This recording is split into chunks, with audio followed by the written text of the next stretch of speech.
Hello guys, welcome back to the channel. How you guys doing? I hope you're all well. Welcome back to the madness, to the mess of the garage of the BEYTEK. Been really busy this past week doing bits and bobs for this RX7 DCT conversion. I haven't filmed a lot of it, if I'm honest with you, and there's a reason for that. If you guys remember last time, I filmed absolutely every single inch of what I'd done. And unfortunately, a company, I'm not going to mention any names, has taken all my sort of designs with, you know, subframe modification, engine mount stuff, adapter plates, a full lot, and is now selling it. So, without asking me, and I was sort of daft enough to give them all the information personally and tell them all the measurements that I'd done, because he said it's for his own car, and he's laser cutting everything out, and now he makes his own parts. I would appreciate it if you maybe asked me if you could do it, and you know, maybe not seem so fake, but what can you do? Live and learn. So the bits, the most important bits, all the fancy bits to get this adapter plate and flywheel to work, I'm not going to be telling anyone about it. I'm going to give it to a friend of mine who's helped me along with this, and he's going to be able to make bolt-in kits for these. So anyway, so here we have the spare K20 block, and obviously here's the DCT transmission here, and down here we have a stock flywheel. So if you can remember the adapter I put on Instagram, I've basically cut it, welded it and machined it into this piece here. I've then machined the stock flywheel, and this fits absolutely perfect, and as you can see the bolt holes in there to bolt this on. Obviously that is the spline here to sit in the gearbox. So that side of things is all done. Here you can join me underneath the car, and I can show you what we've been up to here. So as you can see, the back of the engine now has an adapter plate on it. This adapter plate was completely machined from a guy, like I said, that's been helping me out. He's going to have these kits up and done ready soon. As you can see, it goes onto the factory dowels and everything, and it's absolutely mint. All I needed to do was tap these holes to M12.125, but to be honest, when he's going to be selling these kits, these are already going to be tapped, so it will be a true bolt-on kit. Anyway, let's get to it, start bolting this stuff back together. I'll get some thread lock and the torque wrench, and we'll put on the new flywheel. Right, so torquing the flywheel bolts is to 118 Newton meters. I think it's like 87 foot-pounds or something like that if you work in foot-pounds. And yeah, so what I'm doing here is I'm just going to kind of get them nipped up with a gun and get the flywheel on, and then I'll start doing the torque in sequence.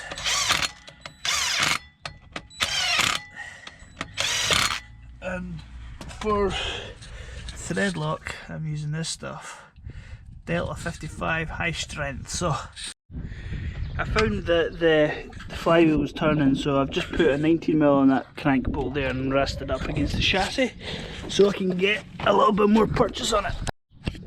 Right, that's all them, nice and tight. So now I just need to put on this here, and I've made a mark because this is all like trued up in the lathe, and that's the mark there, them top two pieces there.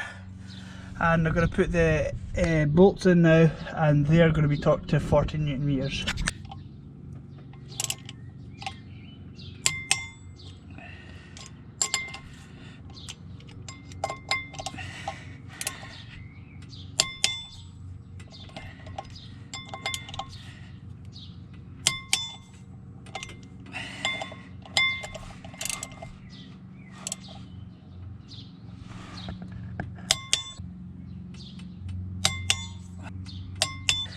All torqued and ready to go.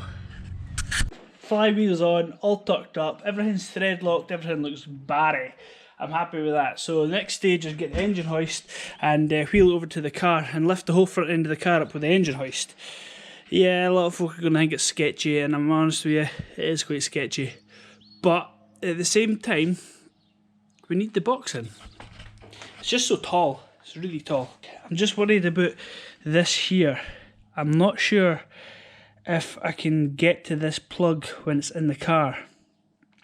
I might go and get the wiring loom just now and stick this on, because I don't want to have the box fitted and then figure out that I have to take the box back out again to get this plug on. Bear with me 2 seconds, I'll get the plug. Oh! Oh! So, here's the loom. Nice and neat, plug and fit, all plug and play, all from EMS. This cable's not cheap though, it's around £500. But if you buy it, it comes with support, and I guarantee you, you're going to need the support. Right guys, how much awesomeness can you get in one picture, eh? Mazda RX7 with a nice reliable 500 horsepower, well soon to be, I should say, 800 horsepower Honda K20 engine with a BMW DCT flappy paddle gearbox with a 350Z diff. Oh man, that's it. Tell you what, a lot of people say, you know, I can't do this, I can't do that because I've not got a garage, or I've not got sort of a ramp or stuff like that, you know. But you should never let that sort of, you know, put you off your dreams. You should always just keep pushing on. Get your hands dirty, get on your knees and just make stuff happen. You know what I mean? Nobody else can do it for you. You've got to do it yourself.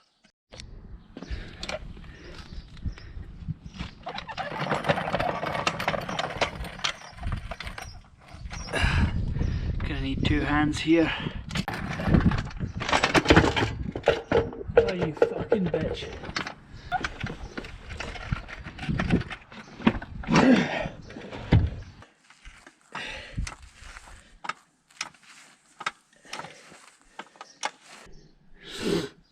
Right, progress. Just need to watch this cable, make sure I don't drop it off the jack again. And I do not recommend jacking off this plastic sump because mine's cracked. So let's get this thing up and in there.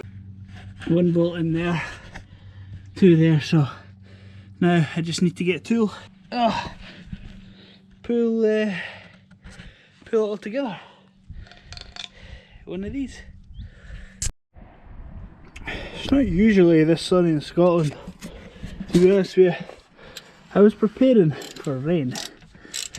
So, as you can see, I get in there, tight, all closed in, nice and neat, and same with that side in there. So, up this side of the car as well, the top end. Gearbox is all up, nice and neat. Fits an absolute dream. So now just to tighten up these last few bolts, and then I'll put in the engine hoist, and we'll see where the engine and gearbox sits and where it points to in relation to the diff. There we go, all bolted up. It needs to come down a bit, but it doesn't stick down as far as I thought it was going to, so that's obviously a bonus. So what I'll do is I'll put an axle stand underneath it, and I'll lower down the jack so I can remove the jack. And would you look at that, even the stock brace looks like it's maybe going to work as a gearbox mount. So I'll probably just need to make a bracket off of this to hold the box. But yeah, everything's fitting up nicely, and just need to sort up this 350Z diff, and when that's in position, make the prop shaft. Right, and as you can see here, 350Z diff is going to fit. However, it's going to take some fettling in some areas, but yeah, it's all coming together. Right guys, that's going to do it for this video, as I've got lots of other things to think about and parts to buy, and with the pandemics going on just now, it takes quite a while for them parts to come. So the bits I can make, I'll make, and the bits I can't, I'll just buy. But anyway, thanks for watching guys. If you've enjoyed the video, feel free to subscribe or like or comment or dislike, even if you didn't like it.